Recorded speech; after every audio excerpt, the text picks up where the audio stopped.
like to start by going over what a pixel is. A pixel is the smallest part in which you can divide an image. A pixel is rectangular in nature, and it consists of a solid shade of color. This color is made of 3 separate colors, also known as channels. These are red, green, and blue. The combination of these channels determines all the other colors that we see in the image. In most video used today, the channels are 8 bits in depth. That refers to how many shades of each one of the channels our video is capable of reproducing.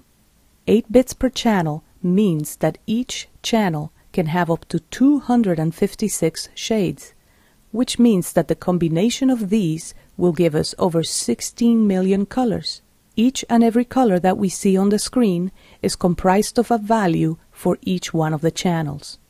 Because our videos and graphics are displayed in monitors and these emit light, we work in an additive color world, which means that when we place all of the colors at their maximum value, we get the color white.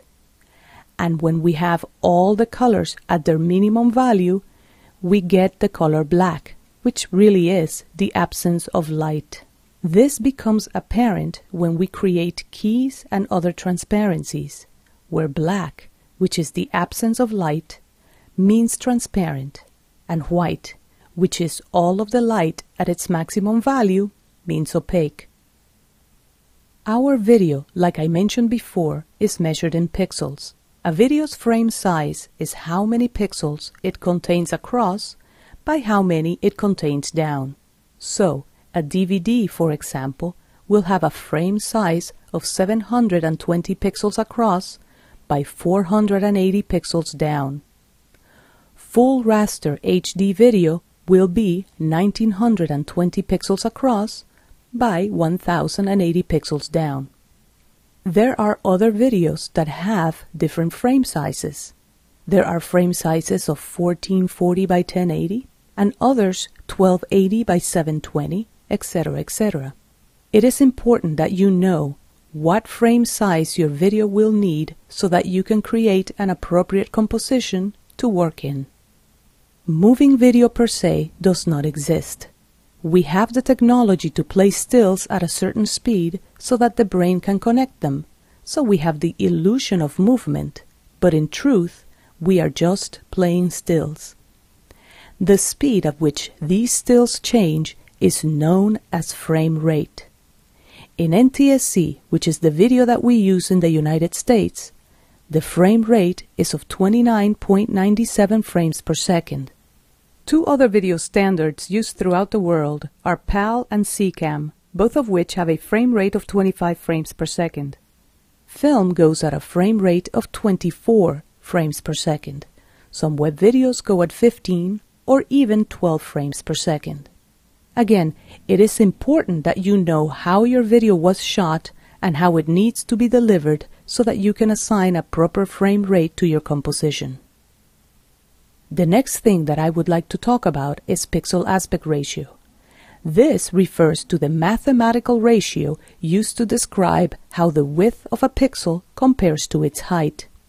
Pixel aspect ratio is important because it determines how the video is reproduced on the monitor or television. Let's take a standard DVD, for example. You could have 2 different types of DVDs, a 4:3 or standard screen one, and a 16:9 or widescreen one. They both have the same amount of pixels, but one image is wider than the other one. This is accomplished because the pixels themselves are not the same. The one that is wider is comprised of wider pixels. The ratio of width to height of a pixel is known as pixel aspect ratio, or PAR. Many times we will receive from a client a digital logo, picture or graphic that will be made of square pixels.